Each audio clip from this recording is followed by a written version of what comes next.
لو قلتلك إن كل مرة ابنك يزعق أو يرمي لعبة أو يدخل في خناقة، دي مش علامة فشل في التربية، دي فرصة ذهبية تخليه يتعلم أهم مهارة في حياته.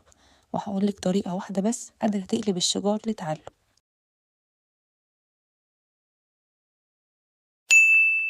الأطفال مش بيزعقوا عشان يتعبونا، بيزعقوا لأن مخهم لسه مش قادر يعبر بالكلام.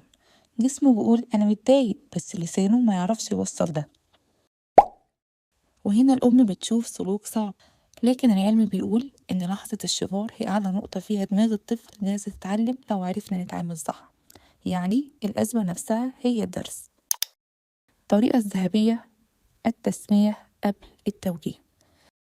الطريقة بسيطة لكنها قوية جدا. سمي مشاعر الطفل قبل ما تصححي سلوكه. ليه؟ لأن الطفل في اللحظة دي مش محتاج حل، مش محتاج محاضرة، هو محتاج حد يفهم هو حاسس بإيه. ولما يحصل ده، الجهاز العصبي للطفل يبدأ يهدأ تلقائيا حتى لو لسه شكله متنرفز. مثال واحد: الشجار بين الإخوات. الطفل هادي دي ليا، الطفل التاني لأ أنا اللي بلعب. الأم بنبرة ثابتة: انت زعلان لأنه أخد اللعبة فجأة، وانت كمان متضايق لأنك كنت مستمتع بيها. بمجرد ما سميت المشاعر انت عملت 3 حاجات: هديتي حرارة اللحظة، بينت لكل طفل انك شايفاه، فتحت باب للحل بدون صراخ. اللحظة اللي الطفل يحس انه مسموع، سلوكه بيتغير أسرع مما تتخيلي. ليه الطريقة دي بتشتغل علميا؟ العلم بيقول إن لما الأم تسمي شعور الطفل، دماغه بيفهم اللي بيحصل جواه بدل ما يفضل يعبر بسلوك صعب. ولما دماغه يفهم، جسمه تلقائيا يبدأ يهدى، وده بيساعده يتعلم التحكم في مشاعره، احترام الآخر، التعبير بالكلام بدل الصراخ، حل المشاكل بطريقة ناضجة.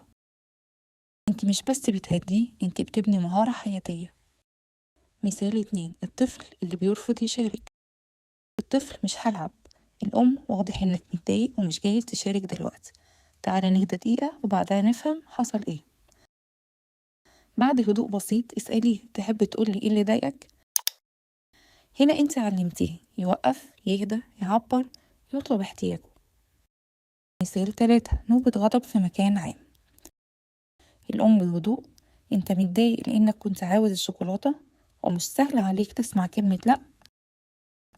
هنا انت مش استسلمتي ومش اتعصبتي وفي نفس الوقت ما تجاهلتيش مشاعره. بعد دقيقة تعالى نقول أنا زعلان بس هحاول أهدى. دي اللحظة اللي الطفل يتعلم فيها إنه أقوى من مشاعره مش العكس. تحويل الشجار لدرس فعلي بعد الهدوء. بعد ما يهدأ، هنا يبدأ التعليم.